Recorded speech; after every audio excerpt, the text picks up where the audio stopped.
Hello everyone.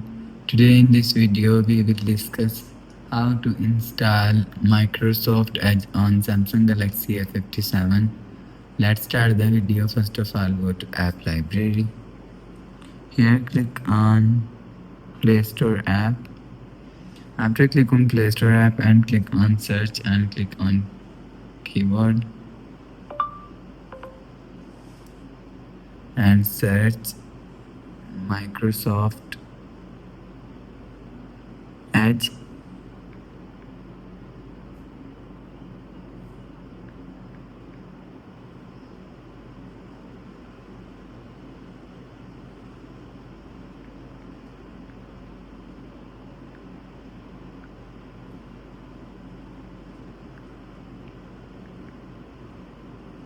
Click on Microsoft Edge.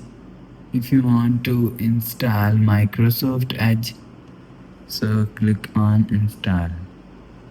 After click on install, you will see app is installed according to your internet connection. After install app is showing on your app screen. After the process, go back to home screen. So that's how you can install Microsoft Edge on Samsung Galaxy S57. If you like the video, please subscribe. Thanks for watching.